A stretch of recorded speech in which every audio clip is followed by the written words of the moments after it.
नमस्कार दोस्तों। Jharkhand board computer science class 12 का एग्जाम का बहुत कम समय रह गया है और कम समय में इम्पोर्टेंट चैप्टर्स की वन शॉट वीडियोस की सीरीज में हम लोग डीबीएमएस यूनिट का चैप्टर डेटाबेस कंसेप्ट का पहला भाग देखेंगे। डीबीएमएस यूनिट में दो चैप्टर हैं। पहला चैप्टर है डेटाबेस कंसेप्ट और दूसरा चैप्टर है एसक्यूएल।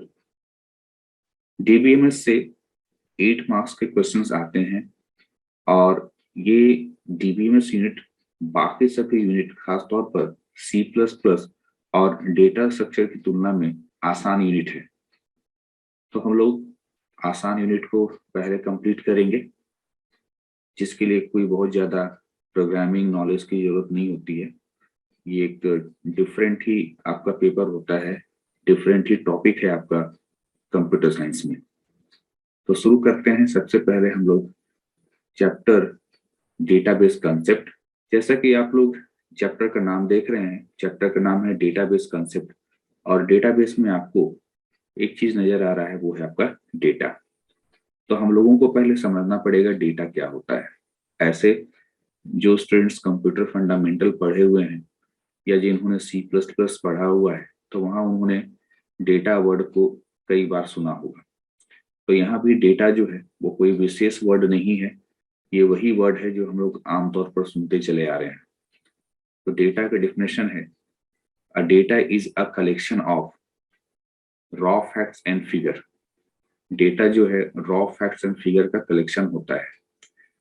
सच एज, जैसे आपका नंबर्स, नंबर्स आपका डेटा है। टेक्स्ट डॉक्यूमेंट, कंप्यूटर में जो टेक्स्ट डॉक्यूमेंट होते हैं, नोटपैड का फाइल हो या वर्ड का फाइल हो, ये भी आपका डेटा है। इमेजेस, ये भी आपका डेटा है। तो डेटा का बहुत सारे एग्जाम्पल है। यहाँ पर मैंने बस 3 एग्जाम्पल ही लिखा। डेटा का बहुत सारे एग्जाम्पल होता है, चाहे वो साउंड फाइल हो, चाहे वो वीडियो फाइल हो, चाहे वो इमेजेस हो, चाहे वो नंबर हो, चाहे वो अल्फाबेट हो। ये सभी क्या है? ये सभी डेटा है। अब आपका डेटा से ही बना है आपका वर्ड डेटा बेस। तो समझते हैं डेटाबेस किसको कहते हैं। Database, a database is collection of inter related data. Database जो होता है वो कलेक्शन होता है इंटर रिलेटेड डेटा का, यानी आपस में संबंधित डेटा का समूह क्या कहलाता है? डेटाबेस कहलाता है। एंड अ डेटाबेस सिस्टम, और अगर बात करें हम लोग डेटाबेस सिस्टम की, तो डेटाबेस सिस्टम क्या होता है? Is basically a computer based record keeping system. Database system का मतलब ये हो गया, कंप्यूटर में डेटा को, है ना, कंप्यूटर में डेटा को या रिकॉर्ड को स्टोर करने का एक सिस्टम। ठीक है, कंप्यूटर में रिकॉर्ड्स को स्टोर करने का एक सिस्टम को हम लोग डेटाबेस सिस्टम कहेंगे। यहाँ पर कुछ चीजें जान लीजिए। जब हम लोग रिकॉर्ड के बारे में बोलते हैं तो रिकॉर्ड का मतलब क्या होता है? जैसे एक स्टूडेंट का रिकॉर्ड क्या हो सकता है? एक स्टूडेंट का रिकॉर्ड हो सकता है उसका रोल नंबर, उसका नाम, उसका किसी सब्जेक्ट में मार्क्स। ठीक है, तो ये 3 इंफॉर्मेशन आप देख रहे हैं, 3 डेटा कह सकते हैं कि 3 डेटा है। रोल नंबर 17 है, नाम जो है उसका राज है, और उसका मार्क्स जो है वो 30 है। तो ये कहलाएगा आपका क्या? ये आपका कहलाएगा, तीनों इंफॉर्मेशन मिला करके कहलाएगा कि ये एक स्टूडेंट का रिकॉर्ड है। तो डेटाबेस सिस्टम क्या होता है? Computer based record keeping system. Now अब हम लोग देखेंगे नीड ऑफ डेटाबेस। डेटाबेस का जरूरत क्यों पड़ा, या आप इसी को कह सकते हैं डेटाबेस का एडवांटेज। डेटाबेस का एडवांटेज कहिए या नीड ऑफ डेटाबेस कहिए। The various reasons a database is important. बहुत सारे कारण हैं डेटाबेस का इम्पॉर्टेंट होने का। जैसे कि पहला यहाँ पर बताया गया है, reduced data redundancy. Data redundancy को ये कम करता है। इस पॉइंट को अभी हम लोग आगे जाकर के समझेंगे। Second point, controlled data inconsistency, यानी डेटा इनकंसिस्टेंसी को कंट्रोल करता है।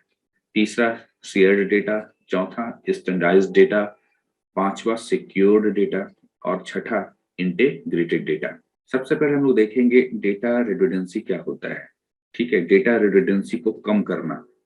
तो पहले डेटा रिडंडेंसी को कम करने से पहले डेटा रिडंडेंसी को समझना पड़ेगा कि डेटा रिडंडेंसी क्या होता है। ये इंपॉर्टेंट है, एग्जाम पॉइंट ऑफ व्यू से इंपॉर्टेंट है कि हो सकता है आपसे ये पूछा जाए कि डेटा रिडंडेंसी क्या होता है। इसके बारे में, डेटा रिडंडेंसी के बारे में कहा जाता है कि duplication of data is known as data redundancy. Data का जो डुप्लीकेशन है, डुप्लीकेट डेटा है ना, डुप्लीकेट डेटा को ही हम लोग क्या कहते हैं, डेटा रिडंडेंसी कहते हैं। आगे देखिए यहाँ पर और क्या कहा गया है। ऐसे तो आपका जो आंसर है वो यहीं तक कंप्लीट है ना, डेटा रिडंडेंसी के बारे में। लेकिन अगर और भी कुछ समझा के लिखना चाहते हैं तो बाकी चीजों को देख सकते हैं जो नीचे आपके पैराग्राफ में लिखा हुआ है। The database system do not maintain separate copies of the same data. The database system do not maintain separate copy of same data. एक ही डेटा का, है ना, बहुत सारा कॉपी या अलग अलग कॉपी को मेंटेन नहीं करता है डेटाबेस सिस्टम। यानी एक ही डेटा है जो बहुत जगह पड़ा हुआ है, ठीक है। All the data are kept at one place. सारे डेटा जो है एक जगह क्या होते हैं, एक जगह रखे होते हैं। इसे मैं आपको एक एग्जांपल के माध्यम से समझाऊंगा कि क्या यहाँ पर कह रहा है। तो कहता है all the data are kept at one place and all the application that require data refer to the centrally maintained database. इसका एग्जांपल क्या है, इसका एग्जांपल देख लीजिए। आप लोगों का आधार कार्ड बनता है, तो आप लोगों का आधार कार्ड बना है और आधार कार्ड में जो इंफॉर्मेशन है वो इंफॉर्मेशन एक जगह पर रखा हुआ है, या मान ले एक कंप्यूटर पर रखा हुआ है, ठीक है। काफी बड़ा कंप्यूटर पर रखा हुआ है, समझाने के लिए बात कर रहा हूं आपको, ठीक है। केवल आपका ही आधार कार्ड नहीं है, भारत में बहुत सारे लोगों का आधार कार्ड है। तो भारत में जितने भी लोगों का आधार कार्ड बना है सभी का जानकारी एक कंप्यूटर पे रखा हुआ है। अब उस आधार का जानकारी मान लीजिए वेरिफिकेशन के लिए एयरटेल कंपनी को चाहिए, या जियो कंपनी को चाहिए, या आइडिया कंपनी को चाहिए, यानी जितना भी टेलीकॉम कंपनी है उसको जो है अपने कस्टमर का वेरिफिकेशन के लिए जो है वो डिटेल चाहिए। तो वो सारे लोग कहाँ कांटेक्ट करेंगे, वो सारे लोग कांटेक्ट करेंगे उस कंप्यूटर से जहां पर लोगों का आधार का इंफॉर्मेशन रखा गया है। तो वही कहा गया है कि data are kept at one place. Data एक जगह पर रखा हुआ है एंड ऑल द एप्लीकेशंस। यहाँ ऑल द एप्लीकेशन से मतलब समझ लीजिए जितना भी कंपनी के बारे में मैंने बात कहा उनका अपना अपना एप्लीकेशन है, ठीक है। तो all the application that require data refer to the centrally maintained. और जितनी भी एप्लीकेशंस हैं उनको डेटा का रिक्वायरमेंट होता है, तो वो जो डेटा है उसको सेंट्रली मेंटेन करके रखा गया है ताकि जिसको जरूरत होगा उसको दिया जाएगा। लेकिन यहाँ पर ऐसा भी नहीं है कि जो जो लोग चाहे उसको वो डेटा मिल जाएगा। वहां पर बात होता है एक प्राइजेशन का भी, ठीक है, कि अथॉरिटी दिया होगा तभी मिलेगा डेटा वहां। आगे यहाँ पर कहा गया है if any change is to be made to data. मान लीजिए किसी ने अपने आधार में किसी प्रकार का कोई चेंज करवाया, ठीक है, it will be made at just one place. तो उसका सुधार कहाँ होगा, जिस कंप्यूटर में, है ना, जिस कंप्यूटर में लोगों का आधार का इंफॉर्मेशन रखा गया है वहां पर हमको बदलाव करना पड़ेगा। And the same change information will be available to all the application referring to it. तो एक जगह पर हमारा जिस मशीन में या जिस कंप्यूटर में लोगों का आधार का इंफॉर्मेशन स्टोर है, अगर हम लोग वहां पर किसी तरह का बदलाव करते हैं तो उसका फर्क हर जगह देखने को मिलेगा, है ना। यानी अगर हम लोग जो है फिर से हमको आधार का इंफॉर्मेशन चाहिए, जब हम इंफॉर्मेशन निकाल के देखते हैं तो हमारा इंफॉर्मेशन क्या है, किसी व्यक्ति का बदला हुआ है क्योंकि उसने अपना सुधार करवाया हुआ है, ठीक है। तो एक जगह पर हमको केवल क्या करना पड़ता है, चेंज करना पड़ता है। तो अभी आपने जो देखा डुप्लीकेशन ऑफ डेटा को लेकर के बात, तो जो सेकंड पैराग्राफ मैंने बताया था वो जस्ट डेटाबेस के बारे में बेसिकली था, एक एक्स्ट्रा इंफॉर्मेशन था। बाकी डेटा रिडंडेंसी क्या होता है उसके बारे में तो आपको ऊपर बता दिया गया था कि duplication of data is called data redundancy. Next, controlled data inconsistency, ठीक है, controlled data inconsistency. Data inconsistency को कंट्रोल किया जाता है, ठीक है। तो इस पे भी बहुत ज्यादा हम लोग डीपली नहीं जाएंगे। देखिए इनकंसिस्टेंसी का मतलब होता है बेसिकली कि डाटा आपका जो है वो सही है या नहीं है ना, कंसिस्टेंट है या नहीं। बाय कंट्रोलिंग रिडंडेंसी, अभी हम लोगों ने ऊपर पढ़ा था डेटा रिडंडेंसी को रिड्यूस करना, तो रिड्यूस करना या कह सकते हैं उसको कंट्रोल करना। तो कहता है कि by controlling redundancy the inconsistency is also controlled. जब हम लोग रिडंडेंसी को कंट्रोल कर लेते हैं तो इनकंसिस्टेंसी जो है, ये जो प्रॉब्लम है, ये ऑलरेडी क्या हो जाता है, कंट्रोल हो जाता है। जैसे यहाँ पर क्या होता है, जैसे आप लोग बात करें यहाँ पर कि इनकंसिस्टेंसी का मतलब यहाँ पर क्या समझा जाए। जैसे मान लीजिए कि आपके आधार में आपका नाम का स्पेलिंग जो है वो कुछ इस तरीके से है, RAJ, और आपके वोटर आईडी में RAAJ लिखा हुआ है। तो अब किसको हम सही माने, इसको सही माने कि इसको सही माने? अगर ये सब चीज बहुत अच्छे तरीके से, है ना, डेटाबेस मैनेजमेंट से अगर सारा कुछ मैनेज किया गया होता तो ये प्रॉब्लम नहीं आता। हमारे आधार में भी सेम स्पेलिंग होता और हमारे वोटर आईडी में भी सेम स्पेलिंग होता। ठीक है, तो यहाँ पर क्या हो रहा है हम लोगों का कि इसको कहेंगे कि ये डेटा कंसिस्टेंट नहीं है। हम किसे सही माने, हम इसे सही माने या हम इसे सही माने?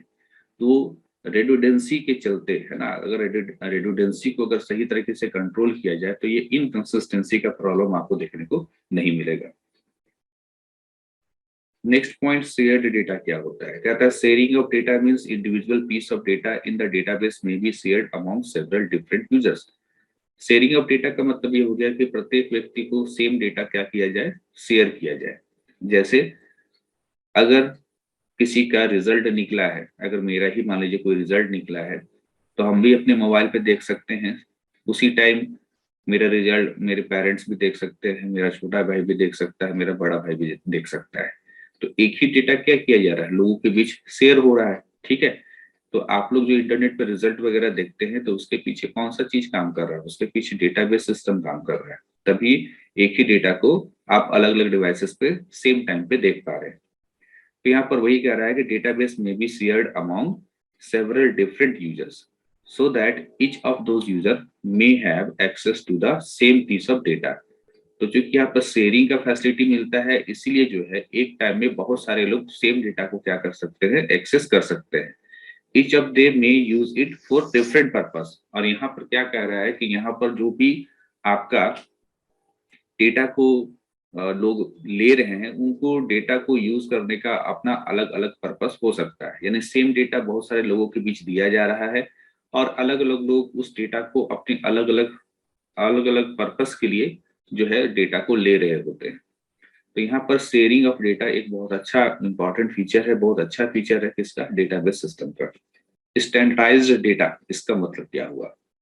यहाँ पर कहा गया है the database management system ensure that all the data, ठीक है, that is stored centrally follow the application standard. इसका मतलब ये हो गया कि डेटाबेस मैनेजमेंट सिस्टम के तहत जो डेटा एक जगह कलेक्ट करके रखा गया है, वो डेटा उस स्टैंडर्ड का होगा जिसको अलग अलग एप्लीकेशन क्या कर सकते हैं, उसको अलग अलग एप्लीकेशन आसानी से यूज कर सकते हैं।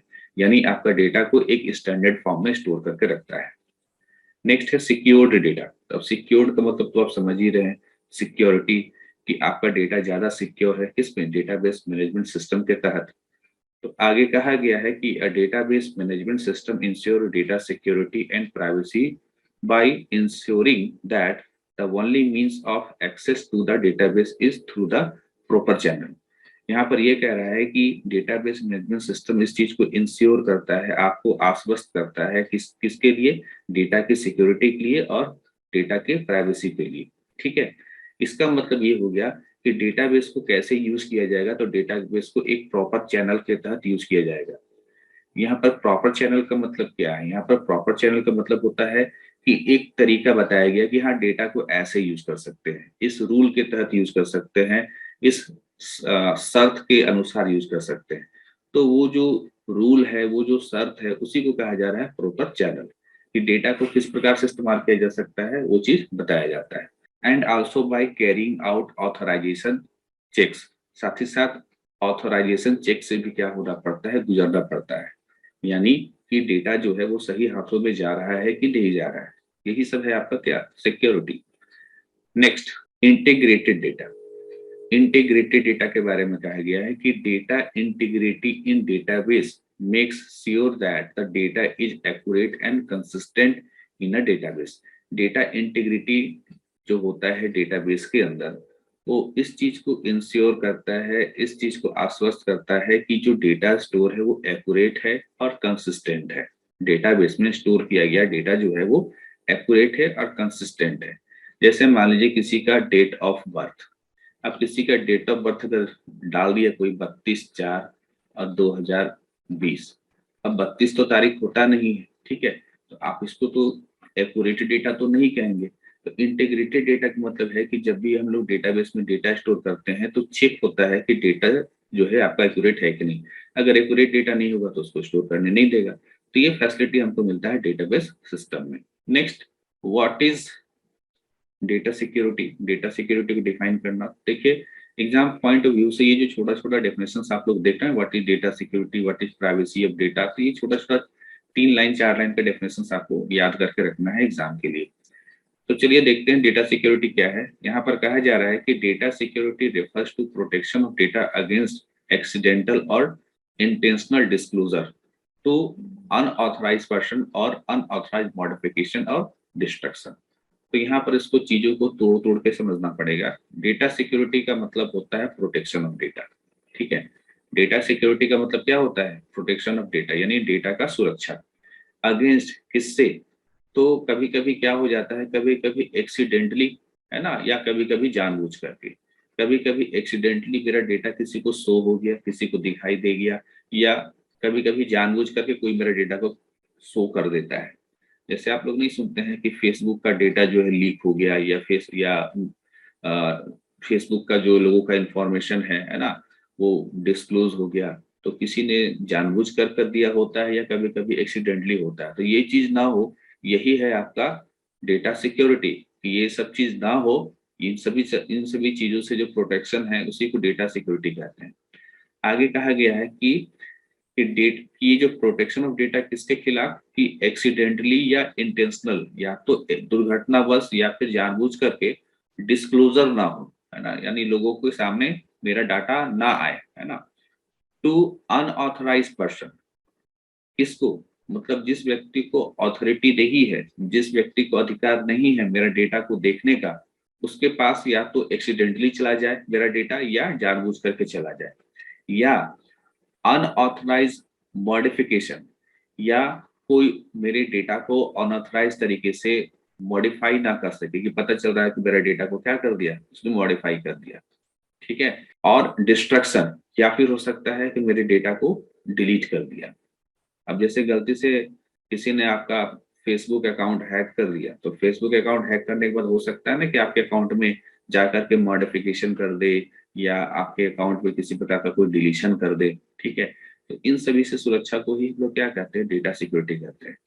अब आप बोलिएगा कि सर फेसबुक में डेटा मतलब क्या था? फेसबुक में डेटा का मतलब वही जो आप फोटोज वगैरह डालते हो, या जो भी आप पोस्ट करते हो, वो सभी क्या है, वो सभी डेटा है। अभी आपको ऊपर बताया गया था कि डेटा का मतलब एनीथिंग हो सकता है, ठीक है। चाहे वो आपका पोस्ट हो, चाहे आप जो वीडियो डालते हैं, वीडियो पोस्ट करते हो फेसबुक पर, चाहे आप फोटोग्राफ वगैरह पोस्ट करते हैं, ये सभी क्या है, ये सभी डेटा है। तो कोई गलत तरीके से आपका डेटा का जो है बेजा इस्तेमाल ना कर सके, इससे जो सुरक्षा है, इसको कहते हैं डेटा सिक्योरिटी। नाउ एक टर्म और आता है, वो है हमारा प्राइवेसी ऑफ डेटा, ठीक है। काफी क्लोज रिलेशनशिप है प्राइवेसी ऑफ डेटा और सिक्योरिटी ऑफ डेटा। प्राइवेसी में भी सुरक्षा का बात होता है और सिक्योरिटी में भी सुरक्षा का बात होता है। तो privacy of data refer to the right of individual and organization to determine for themselves when, how and to what extent information about them is to be transmitted to other। Privacy of data इस बात को refer करता है कि हम, है ना, किसी व्यक्ति को या किसी ऑर्गेनाइजेशन के लिए ये डिटरमाइन करें कि उसको हम डेटा कब दें, कैसे दें, है ना, और कितने हद तक दें। यानी हम ये तय करेंगे कि किसी दूसरे व्यक्ति को हम अपना डेटा कितना दें, है ना, कैसे दें और कितना दें। About them is to be transmitted to other. आप इसको इस तरीके से समझ सकते हैं प्राइवेसी का मतलब, जैसे कि हम लोग जो है, बहुत सारे लोग जो है फेसबुक में पेज वगैरह बनाते हैं, फेसबुक पेज बनाते हैं ना, एफबी पेज बनाते हैं।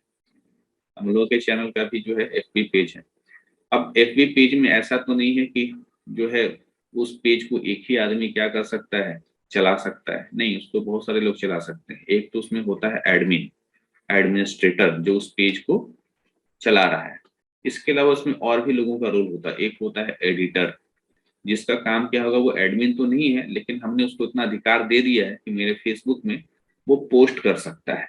इस तरीके से और भी लोग होते हैं, इसी फेसबुक को चलाने के लिए और भी मेंबर्स होते हैं। तो यहाँ पर एडमिन तो है हम, यानी मालिक तो है हम। एडिटर, हमने इसको जो है एक काम सौंपा कि आप केवल ये काम कर सकते हो, है ना, मतलब केवल उसको पोस्ट, जो पोस्ट कर सकता है, हमने केवल उसको इतना काम दे दिया। तो हमने यहाँ पर इस व्यक्ति को एक एक तय काम को दिया कि भाई आप इतना ही काम कर सकते हो, दैट इज प्राइवेसी। हमने यहाँ पर प्राइवेसी मेंटेन किया है कि भाई आप केवल मेरे फेसबुक पेज के साथ इतना ही काम कर सकते हो, उससे ज्यादा काम नहीं कर सकते हो। That is privacy of data. Now हम लोग अब पढ़ेंगे डीबीएमएस। ठीक है, डीबीएमएस का फुल फॉर्म जान लीजिए। एक दो बार पूछा है, एग्जाम में आया है डीबीएमएस का फुल फॉर्म। उसका होता है full form database management system. Database management system is a complex software performing management activities. Database management system एक कॉम्प्लेक्स सॉफ्टवेयर होता है जो क्या काम करता है, मैनेजमेंट एक्टिविटी, है ना, चीजों को मैनेज करने का काम करता है। जैसे क्रिएशन ऑफ डेटाबेस, डेटाबेस को क्रिएट करना, इंसर्शन ऑफ डेटा, डेटाबेस में डेटा को डालना, मॉडिफाइंग द डेटा, डेटाबेस में जो डेटा स्टोर है उसमें किसी प्रकार का बदलाव करना है तो वो कर सकते हैं। रिमूविंग डेटा, डेटा को रिमूव करना, डेटा को डिलीट करना। एंड एक्सेसिंग डेटा, और डेटा को एक्सेस करना। ये सारा जो मैनेजमेंट वाला काम जिस सॉफ्टवेयर के माध्यम से होगा उसी को यहाँ कहा जा रहा है डीबीएमएस।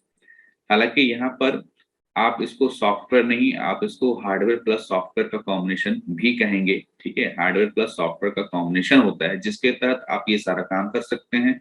उस सिस्टम को हम लोग डीबीएमएस कहते हैं। अब यहाँ पर बताया जा रहा है डिसएडवांटेज ऑफ डेटाबेस। ये उतना इंपॉर्टेंट तो नहीं है एग्जाम पॉइंट ऑफ व्यू से, लेकिन तब भी जान लीजिए, छोटा सा पॉइंट है। सबसे पहले यहाँ पर क्या है, cost of hardware and software. ठीक है, यानी आपको अपना डेटाबेस को मैनेज करने के लिए आपको हार्डवेयर और सॉफ्टवेयर पे खर्च करना पड़ेगा। कॉस्ट ऑफ डेटा कन्वर्जन, हो सकता है आपका जो डेटा, आपके पास जो डेटा है उसको अपने कंप्यूटर में, अपने सॉफ्टवेयर में स्टोर करने के लिए उस डेटा को किसी दूसरे फॉर्म में कन्वर्ट करना पड़े। ठीक है, यानी डेटा का जो फॉर्म, जो रूप आपके पास है, जो स्वरूप आपके पास है, वो स्वरूप में डेटा स्टोर नहीं हो सकता है, उसको बदलना पड़ेगा, उसको फॉर्म को बदलना पड़ेगा, उसको स्वरूप को बदलना पड़ेगा, तब जाकर के आपके कंप्यूटर में वो स्टोर होगा। तो कॉस्ट आएगा आपको डेटा को कन्वर्ट करने का। तीसरा, cost of staff training. Cost of staff training का मतलब बेसिकली ये हो गया कि आपका डेटा कंप्यूटर में अब रखा जा रहा है, तो कंप्यूटर में चीजें कैसे मेंटेन होगी, इसके लिए आपको अपने स्टाफ को क्या देना पड़ेगा, ट्रेनिंग देना पड़ेगा। तो ये आपका जो है डिसएडवांटेज है। हालांकि मैंने यहाँ पर इसका थोड़ा सा लिख दिया है डिटेल में, लेकिन ये डिटेल उतना जो है आपके लिए इम्पॉर्टेंट नहीं है इस बार के एग्जाम के लिए। जैसे कॉस्ट ऑफ हार्डवेयर सॉफ्टवेयर के बारे में जो लिखा है मैं उसको रीड आउट कर दे रहा हूँ यहाँ पर, कि to run the DBMS software, DBMS software को रन कराने के लिए we need a high speed processor, हम लोग को एक हाई स्पीड प्रोसेसर चाहिए कंप्यूटर में। एंड लार्ज मेमोरी साइज, और बहुत ज्यादा मेमोरी चाहिए हमारे कंप्यूटर में, है ना, is required. Which cause expensive hardware is needed, इसके कारण जो है आपका जो हार्डवेयर हो जाता है वो काफी महंगा हो जाता है, आपको काफी महंगा सिस्टम कंप्यूटर वगैरह रखना पड़ता है। Second point, cost of data conversion. Data conversion के बारे में कह रहा है कि इट इज डिफिकल्ट टू, है ना, difficult to convert and time consuming, यानी डिफिकल्ट टू यहाँ पर ऐसे समझ लीजिए, it is difficult and time consuming method to convert the data of data files into database. काफी कठिन और काफी समय लेने वाला होता है काम। क्या काम होता है, वो होता है डेटा को कन्वर्ट करना। ठीक है, डेटा को कन्वर्ट करना ताकि वो आपके डेटाबेस में स्टोर हो सके। यानी डेटाबेस में स्टोर करने के लिए डेटा का एक विशेष रूप में होना या विशेष फॉर्म में होना जरूरी होता है। तब आपको जो है अपने रॉ डेटा को उस फॉर्म में क्या करना पड़ता है, कन्वर्ट करना पड़ता है, जिसमें आपको काफी समय भी लगता है। कॉस्ट ऑफ स्टाफ ट्रेनिंग कहता है the organization has to be paid plenty of amount for the training of workers to run the database management system. कहता है कि जो संस्था है ना, संस्था को काफी ज्यादा पैसा खर्च करना पड़ता है अपने वर्कर को ट्रेनिंग देने के लिए, ताकि आपका जो वर्कर है वो डेटाबेस मैनेजमेंट सिस्टम को अच्छे तरीके से चला सके। नेक्स्ट क्वेश्चन काफी इंपॉर्टेंट है, ठीक है, एक साल पूछ चुका है ये आपका question. Type of users work on database system. Database system में कितने प्रकार के यूजर काम करते हैं? 3 प्रकार के यूजर काम करते हैं। सबसे पहला टाइप का जो यूजर होता है उसको कहते हैं हम लोग एंड यूजर। एंड यूजर क्या होता है? कहता है an end user is a person who is not a computer trained person. End user वो व्यक्ति होता है जो कंप्यूटर में उतना ज्यादा जो है ट्रेंड नहीं होता है, बट यूजेस द डेटाबेस, लेकिन वो डेटाबेस को इस्तेमाल करता है। ठीक है, जैसे कि अगर हम लोग बात करें कि मुझको 10 का रिजल्ट देखना है, तो जब 10 का रिजल्ट देखना होता है तो मान लीजिए मुझको कंप्यूटर चलाना नहीं आता है, तो हम कहीं गए किसी साइबर कैफे में, कहें कि ये मेरा रोल कोड रोल नंबर है, आप मेरा रिजल्ट दिखा दो, तो वो व्यक्ति जो है आपको रिजल्ट दिखा दिया। आपने रिजल्ट देखा तो आपने क्या देखा? आपने डेटाबेस में, है ना, डेटाबेस में से स्टोर स्टोर आपने अपना रिजल्ट को देखा। ठीक है, तो आपने जो अपना रिजल्ट देखा, तो क्या आप कंप्यूटर ट्रेंड थे? आप कंप्यूटर ट्रेंड तो नहीं थे, लेकिन आपने डेटाबेस को इस्तेमाल तो किया। कैसे इस्तेमाल किया? आपने डेटा को दूसरे के माध्यम से निकलवा करके देखा। तो आप यूजर हैं, आप यूजर हैं, आपने डेटाबेस के डेटा को यूज किया। आपने रिजल्ट देखा, तो रिजल्ट क्या था? रिजल्ट डेटा था। तो डेटाबेस में से डेटा को क्या किया? आपने यूज किया, आपने रिजल्ट को देखा। तो कहता है आगे कि टू रिट्रीव सब इंफॉर्मेशन। रिट्रीव का मतलब होता है निकालना। जैसे आप रोल कोड रोल नंबर डाल करके रिजल्ट निकालते हैं, उसको रिट्रीव करना कहेंगे। To retrieve some information, example in a railway reservation system. जैसे रेलवे रिजर्वेशन सिस्टम में क्या है, आप ट्रेन वगैरह का जो है डिटेल वगैरह निकाल करके देखते हैं, है ना, किस तारीख को कौन कौन सा ट्रेन है, ये सब। A customer retrieving the train detail. तो कस्टमर जो होता है वो क्या निकालता है? ट्रेन डिटेल वगैरह निकालता है, किस तारीख को कौन सा ट्रेन है, कितने बजे है, ये सारा इंफॉर्मेशन निकालता है। तो ये जो यूजर है वो क्या कहलाएगा? वो हमारा एंड यूजर कहलाएगा। नेक्स्ट हम लोग का एप्लीकेशन सिस्टम एनालिस्ट। देखिए, एप्लीकेशन सिस्टम एनालिस्ट के बारे में कहता है कि this user is concern about all of the database at logical level. ये जो यूजर होता है वो डेटाबेस के किस लेवल से जुड़ा होता है? लॉजिकल लेवल से जुड़ा होता है। अब लॉजिकल लेवल से जुड़ा होने का मतलब क्या है? उसको क्या, वो किस तरीके से डेटाबेस से जुड़ा हुआ है?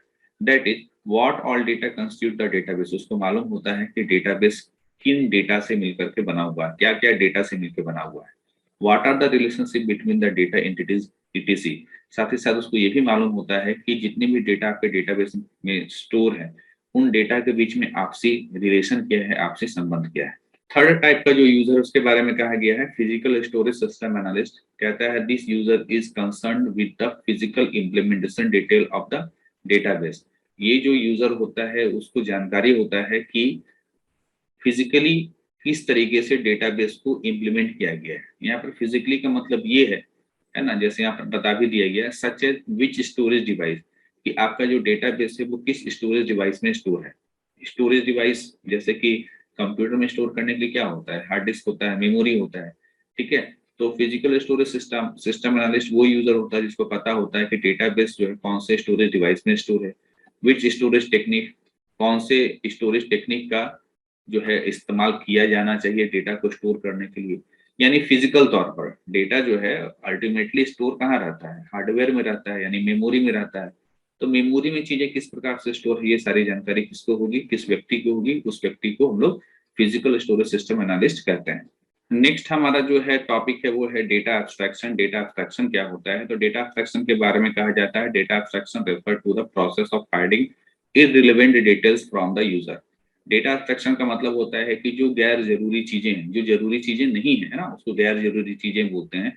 तो जितनी भी गैर जरूरी चीजें हैं, उन गैर जरूरी इन चीजें या डिटेल या इंफॉर्मेशन, यानी जो भी गैर जरूरी चीजें इंफॉर्मेशन है, उसको यूजर से छुपा करके रखना, इसी को ही हम लोग क्या कहते हैं? डेटा एब्स्ट्रैक्शन कहते हैं।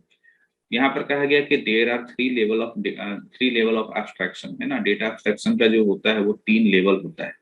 ये जो है आप इसको जो है बहुत इंपॉर्टेंट मान करके चलिए, है ना, डेटा एब्स्ट्रैक्शन को। साथ ही साथ इसका जो 3 लेवल है उसको भी आप इंपॉर्टेंट मान करके चलिएगा इस बार के लिए, इस बार के एग्जाम के लिए भी। तो 3 तरह का जो है एब्स्ट्रैक्शन होता है। पहला कहा गया है फिजिकल लेवल, या इसको हम लोग इंटरनल लेवल भी कहते हैं। दूसरा हम लोगों का लॉजिकल लेवल या कंसेप्चुअल लेवल। तीसरा हम लोगों का व्यू लेवल या एक्सटर्नल लेवल। ये 3 लेवल है। तो कभी कभी स्टूडेंट कंफ्यूज करते हैं, जैसे फिजिकल लेवल को और कौन सा लेवल के नाम से जानते हो? तो जानना है, आपको याद रखना है, इंटरनल लेवल के नाम से भी जाना जाता है, लॉजिकल लेवल पर किस नाम से जाना जाता है तो बताना पड़ेगा, कंसेप्चुअल लेवल के नाम से जाना जाता है, और व्यू लेवल को किस नाम से जाना जाता है तो एक्सटर्नल लेवल के नाम से भी जाना जाता है। अब बारी बारी से देखते हैं इन सारे लेवल्स के बारे में क्या बताया गया है। सबसे पहले बात करते हैं हम लोग फिजिकल लेवल का। कहता है this is the lowest level of data abstraction.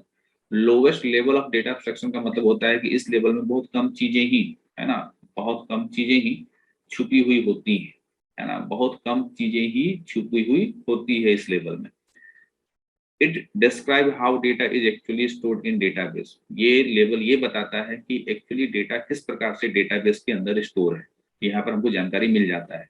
Eight this level complex data structure are describe in detail. इस लेवल में जो कॉम्प्लेक्स डेटा स्ट्रक्चर होता है ना, डेटा को ऑर्गेनाइज करने का जो तरीका होता है, जो कॉम्प्लेक्स टाइप का जो डेटा स्ट्रक्चर होता है उसको डिस्क्राइब किया जाता है डिटेल। नेक्स्ट आपका जो है उसका नाम है लॉजिकल लेवल। कहता है this level describes what data are actually stored in the database.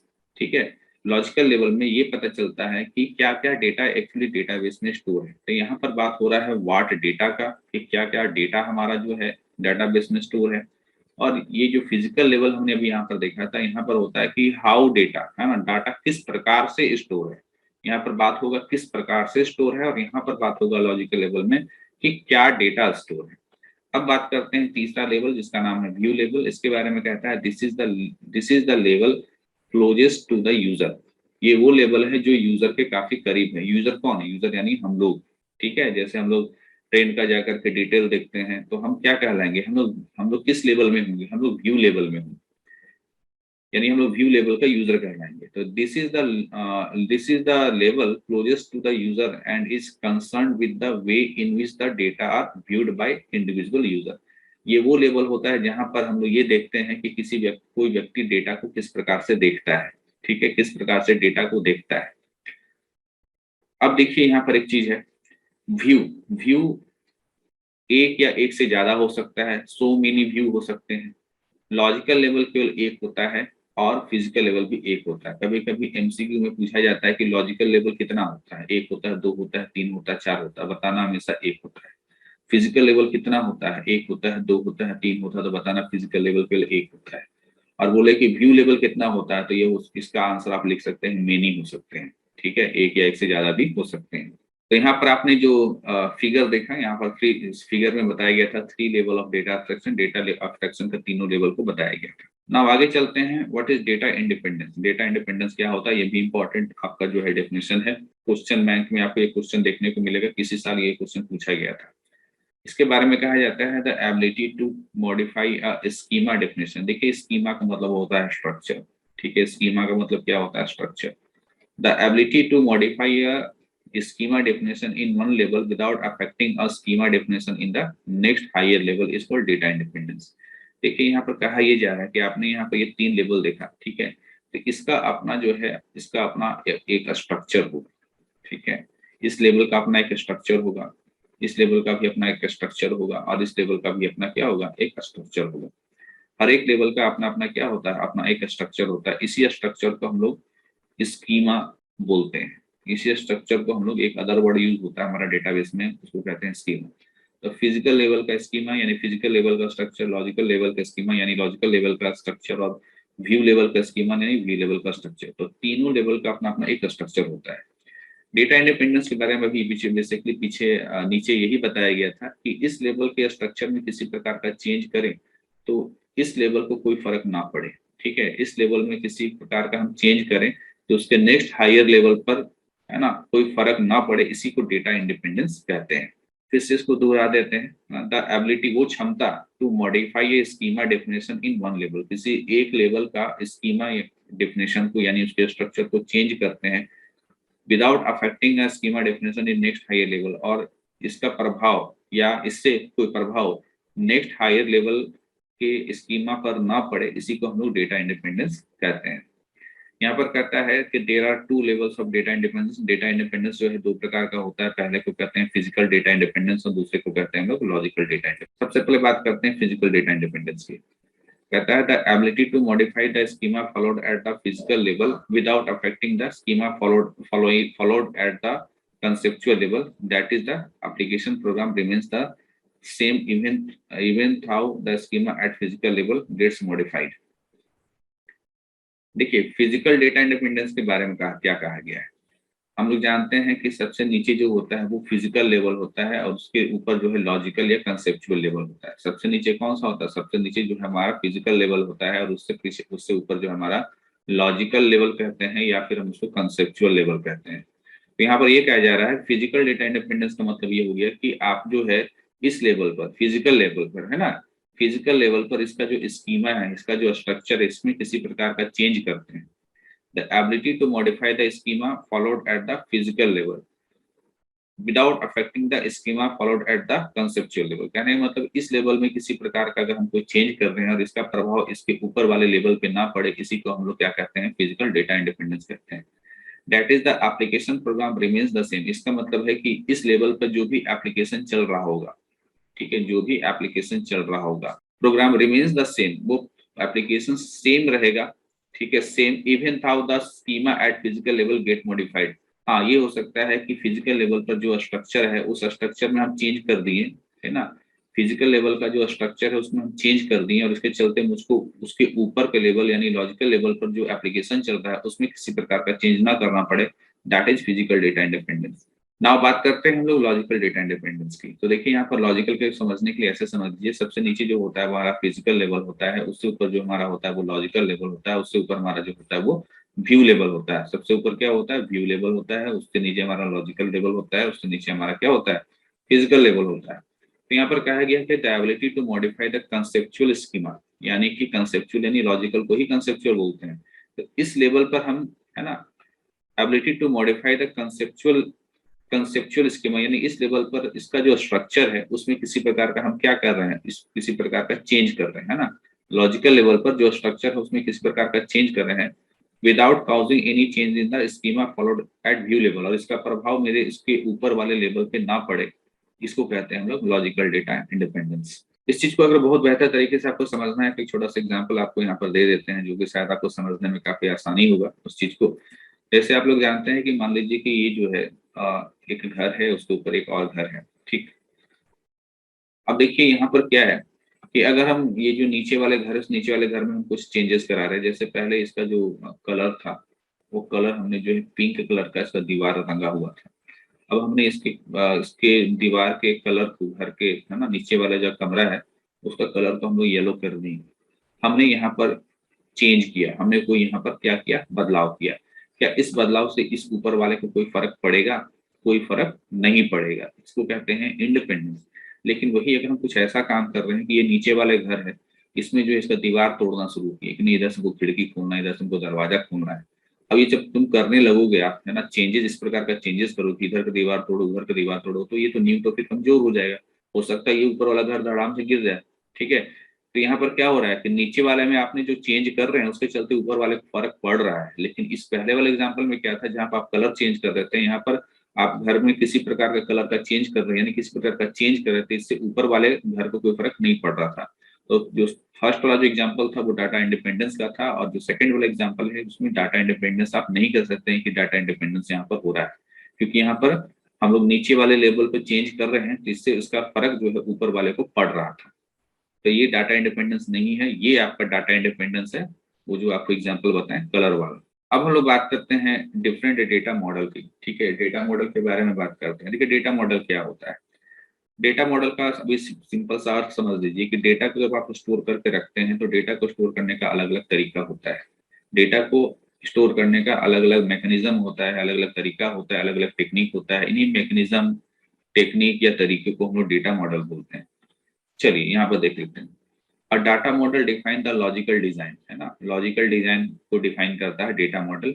And structure of database, किसी डेटाबेस का जो लॉजिकल डिजाइन होता है या उसका जो स्ट्रक्चर होता है उसको डिफाइन करता है data model. And define how data will be stored, ये भी डिफाइन किया जाता है डाटा मॉडल में कि डेटा किस प्रकार से स्टोर किया जाएगा, किस प्रकार से एक्सेस किया जाएगा और किस प्रकार से डेटा को अपडेट किया जाएगा, कहाँ, डेटाबेस मैनेजमेंट सिस्टम में। The three data models that are use for database management are, तीन प्रकार का डेटा मॉडल जो है वो आपका डेटाबेस मैनेजमेंट सिस्टम में यूज किया जाता है। हालांकि कोई जरूरी नहीं ये तीन प्रकार का, और भी प्रकार होते हैं, लेकिन आपको सिलेबस में तीन ही पढ़ना है, ठीक है। तो पहला आपका जो तरीका है, ये पहला जो मॉडल है उसका नाम है रिलेशनल डेटा मॉडल, दूसरे का नाम है नेटवर्क डेटा मॉडल और तीसरे का नाम है आपका हायरार्किकल डेटा मॉडल। सबसे पहले हम लोग बात करते हैं रिलेशनल डेटा मॉडल का। तो रिलेशनल डेटा मॉडल के बारे में कहा गया है कि the relational model represents data and relationship among data by a collection of tables known as relations। Relational data model में क्या होता है? रिलेशनल डेटा मॉडल में बेसिकली डेटा को आप जो है टेबल में, है ना, बहुत सारे टेबल में क्या करते हैं, अरेंज करते हैं। एक जैसे कि किसी स्कूल में बहुत सारे बच्चे पढ़ते हैं, क्लास 1 से लेकर 10 क्लास तक के बच्चे पढ़ते हैं, तो हमने एक टेबल बनाया, उस टेबल में क्लास 1 के बच्चों का डिटेल रखा, एक टेबल और बनाया जिसमें क्लास 2 के बच्चों का डिटेल रखा। तो आपने टेबलर फॉर्म में डेटा को अरेंज करने का काम किया। इसी को हम लोग रिलेशनल मॉडल कहते हैं। और यहाँ पर टेबल को रिलेशन कहा जाता है। टेबल को क्या कहा जाता है? टेबल को रिलेशन कहते हैं। ये भी क्वेश्चन पूछा जाता है एमसीक्यू में कि डीबीएमएस में टेबल को क्या बोलते हैं। तो डीबीएमएस में टेबल को हम लोग रिलेशन बोलते हैं। Each of which has a number of columns and with unique names. देखो यहाँ पर क्या कह रहा है कि टेबल कैसे बनता है। तो टेबल में जानते हो ना, ये टेबल अगर हमारा बन रहा है, तो टेबल अगर बन रहा है तो उसमें रो और कॉलम होगा। तो प्रत्येक कॉलम का नाम होगा, जैसे कि स्टूडेंट का नेम क्या है, एज क्या है, रोल क्या है, ऐसे। तो ये यही कह रहा है यहाँ पर कि आपका कि each of which has a number of columns, her table में नंबर्स ऑफ कॉलम्स होंगे और हर एक कॉलम का अपना एक यूनिक नाम होगा। नेक्स्ट है आपका नेटवर्क मॉडल। कहता है जो नेटवर्क मॉडल है उसके बारे में कि the network model represents data bye collection of records. Collection of records को हम लोग डेटा के रूप में देखते हैं कि डेटा क्या होता है। डेटा कलेक्शन ऑफ रिकॉर्ड होता है and relationship among data and represented by link. और जो दो डेटा के बीच में संबंध स्थापित होता है वो किसके माध्यम से होता है? लिंक के माध्यम से होता है। ध्यान से सुनना आप लोग, दो डेटा के बीच में रिलेशनशिप किसके माध्यम से होता है? लिंक के माध्यम से होता है। Which can be viewed as a pointer, जहां पर लिंक को हम लोग पॉइंटर के रूप में देखते हैं। ठीक है। अब पॉइंटर, जो स्टूडेंट पॉइंटर चैप्टर पढ़े होंगे C++ में, वो समझ सकते हैं, है ना। पॉइंटर मतलब एड्रेस होता है। आगे चलते हैं। The records in database are organized as collection of arbitrary graph. कहता है कि जो नेटवर्क डेटा मॉडल में जो आपका डेटा जो स्टोर होता है ना, या जो रिकॉर्ड स्टोर होता है, उसका स्वरूप कैसा होता है? वो आर्बिट्ररी ग्राफ के रूप में आपको देखने को मिलता है। ठीक है, आर्बिट्ररी ग्राफ के रूप में देखने को मिलेगा। आगे कहता है this was the most widely used database model before relational model was introduced. यानी जब रिलेशनल मॉडल नहीं आया था उससे पहले यही मॉडल बहुत ज्यादा इस्तेमाल किया जाता था। कौन? Network data model. Next, hierarchical data model.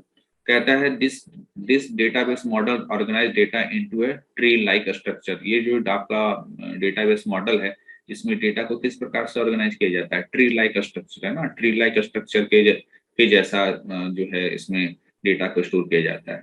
With a single root, जिसका एक सिंगल रूट होगा। देखिए ट्री जब भी कहता है ऐसा समझिए, जैसे आप जाना ट्री, ये ट्री। इस तरीके से जो है आपका डेटा क्या होता है, इस तरीके से डेटा जो है स्टोर होता है। इसको आप क्या कहेंगे? इसको आप रूट कहेंगे। ठीक है। तो which all the other data is linked. तो ये रूट है और इससे बाकी डेटा क्या है? इससे बाकी डेटा आपका लिंक है। The hierarchy start from the root. Hierarchy मतलब कहाँ से आप शुरुआत करेंगे? आप रूट से क्या करते हैं? रूट से आपका काम क्या होता है? शुरू होता है।